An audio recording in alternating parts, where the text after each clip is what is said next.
होय होय पथनाट्य. तर आम्ही Pune college of pharmacy Amravati तुमच्याकरिता घेऊन आलो आहोत अन्नाची नासाडी नावाचे पथनाट्य. चला तर मग सुरू करूया. ऐका हो ऐका हो ऐका हो ऐका दाढीवाले ऐका हो मिशीवाले ऐका आजी आजोबा ऐका हो काका काकू ऐका ऐका हो ऐका हो ऐका हो ऐका ऐका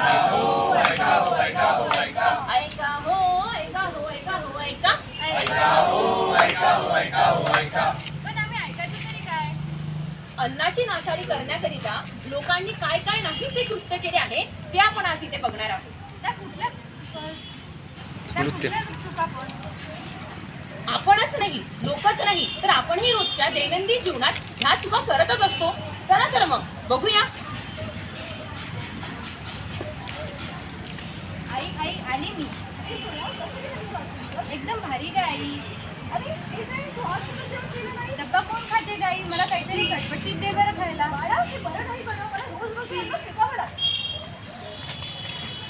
अन्नाचा सन्मान करा हो सन्मान करा. अन्नाचा सन्मान करा हो सन्मान करा. फेकू नका हो फेकू नका. फेकू नका हो फेकू नका. कुठल्या तरी गरजू व्यक्तीस दान करा हो दान करा. कुठल्या तरी गरजू व्यक्तीस दान करा हो दान करा.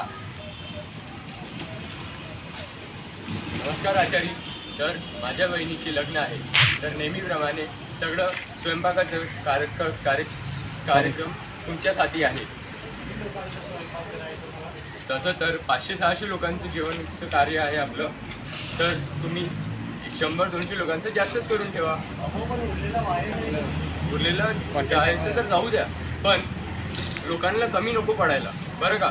नेहमीप्रमाणे आपला कार्यक्रम थाटात पार पडला पाहिजे बरं का. येतो. गरजे एवढेच अन्न बनवा हो अन्न बनवा. एवढेच अन्न बनवा हो अन्न बनवा. स्वतःप्रमाणे दुसऱ्यांचाही विचार करा हो विचार करा. स्वतःप्रमाणे दुसऱ्यांचाही विचार करा हो विचार करा. Happy birthday to you. Happy birthday to you. Happy birthday dear Atharva. Happy birthday to you. Thank you. आज तर तुझा वाढदिवस आहे. हो मग काय म्हणतात सगळे? पार्टी तर झालीच पाहिजे. हो झालीच पाहिजे. हो आज या ना मग संध्याकाळी हॉटेलला. चला चला चला. Happy birthday to you. Happy birthday to you. Happy birthday dear Atharva. Happy birthday. आले सर्व बसले? तर तुम्ही आता तुम्हाला जे ऑर्डर करायचं असेल ते ऑर्डर करा.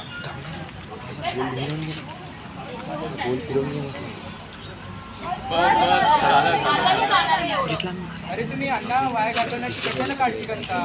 तुम्ही मस्त एन्जॉय केलं. बस हे खूप झालं. हे ठीक नाही करता येत. एवढी अन्नाची नासाडी करता येत. अहो ताई आम्ही अण्णाचे पैसे दिले. आम्ही का फुकट खायला नाही आलोय. पैसे असणार तुमचे पण संसाधन हे देशाचं आहे. तुमचा काहीच हक्क नाही आहे ते वाया घालवायचा. तुम्हाला सर्वांना लाज वाटली पाहिजे.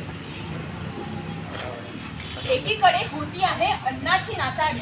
एकीकडे होत आहे अन्नाची नासाडी. दुसरीकडे झोपत आहे अर्धे लोक उपाशी. दुसरीकडे झोपत आहे अर्धे लोक उपाशी. यावरील 3 दृष्टिकोनात तुम्हाला बघायला मिळालं असेल की एक बाब समान आहे ती म्हणजे अन्नाची नासाडी. पण याला निवारायचे कसे? याकरिता काही उपाय असेल ना? हो आहे ना बघा. अन्न हे तेवढेच बनवा जितके आवश्यक आहे. अन्न हे ताटात तेवढेच घ्या जेवढे गरजेचे आहे आणि उरलेलं अन्न बाहेर टाकू नका.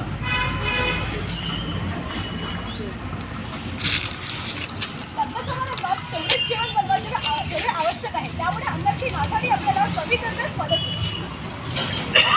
उरलेले अन्न कुठल्या तरी एनजीओ किंवा गरिबाला दान करा.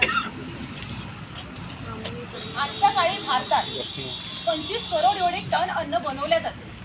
तरी रोज कितीतरी भारतीय उपाशी पोटी मरतात. कशामुळे? आपल्यामुळे. आपल्यातला एक बदलाव हा एक मदतीचा हात झाला आणि हाच एक मदतीचा हात त्या गरजू व्यक्तीस आशेचे किरण ठरेल. सुरुवात ही स्वतःपासून होत असते. आज तुमच्या सुरुवातीमुळे हजारातला एक जरी माणूस उपाशी पोटी नाही झोपला तरी ते तुमच्या कृत्यास सार्थक होईल. मदनी कवळ घेता नाम घ्या श्रीहरीचे, सहज हवण होते नाम घेता काचे. जीवन करी जीवित्वा अन्न हे पूर्ण ब्रह्म, उदर मरण जाणीचे यज्ञ कर्म. जय जय रघुवीर समर्थ. धन्यवाद.